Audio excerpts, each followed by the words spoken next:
வணக்கம். காலை நேர பிரதான செய்திகளினூடாக நர்மதா சிறையில் முதலில் தலைப்புச் செய்திகள்.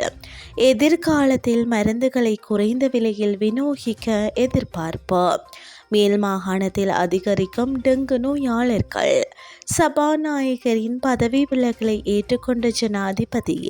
தென்கொரிய ஜனாதிபதி தற்காலிகமாக பதவி நீக்கம். இனி விரிவான செய்திகள்.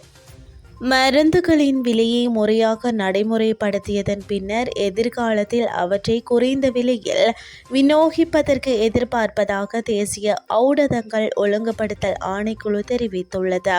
கொழும்பில் இடம்பெற்ற ஊடக சந்திப்பில் கருத்துரைத்த அதன் தலைவர் விசேட வைத்தியர் ஆனந்த விஜய விக்ரம இதனை தெரிவித்துள்ளார்.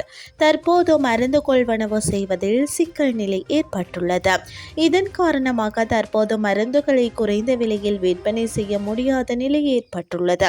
எனினும் எதிர்வரும் காலத்தில் மருந்து கொள்வனவு உள்ளிட்ட பிரச்சினைகள் நிவர்த்திக்கப்பட்டு அவற்றை குறைந்த விலையில் வழங்குவதற்கு எதிர்பார்ப்பதாக தேசிய ஊடகங்கள் ஒழுங்குபடுத்தல் ஆணைக்குழு தலைவர் விசேட வைத்தியர் ஆனந்த விக்ரம தெரிவித்துள்ளார். சபாநாயகர் அசோக ரன்வெலவின் பதவி விலகல் கடிதத்தை ஜனாதிபதி அனுரகுமார திசாநாயக்க ஏற்றுக்கொண்டதாக ஜனாதிபதியின் செயலாளர் நாடாளுமன்ற செயலாளர் நாயகத்திற்கு எழுத்து மூலம் அறிவித்துள்ளார். 10வது நாடாளுமன்றத்தின் 12வது சபாநாயகரை தெரிவு செய்யப்பட்ட அசோக ரன்வெல்ல தமது கல்வி தகமை தொடர்பில் எழுந்துள்ள சர்ச்சையை கருத்தில் கொண்டு நேற்றைய தினம் பதவி விலகியிருந்தார்.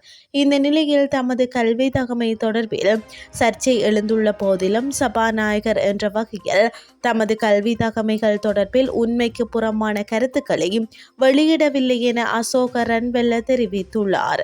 அதற்கமைய தமது பதவி விலகல் கடிதத்தை சபாநாயகர் அசோக ரன்வெல்ல ஜனாதிபதி அனுரகுமார திசாநாயக்கவுக்கு அனுப்பி வைத்திருந்த நிலையில் ஜனாதிபதி அதனை ஏற்றுக்கொண்டுள்ளதாக ஜனாதிபதியின் செயலாளர் நாடாளுமன்ற செயலாளர் நாயகத்திற்கு அறிவித்துள்ளார்.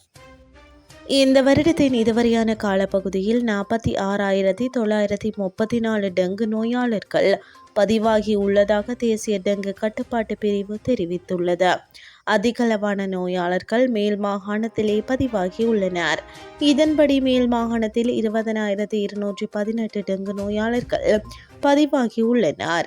கொழும்பு மாவட்டத்தில் 11,857 பேர் டெங்கு நோயினால் பாதிக்கப்பட்டுள்ளதாக தேசிய டெங்கு கட்டுப்பாட்டு பிரிவு தெரிவித்துள்ளது.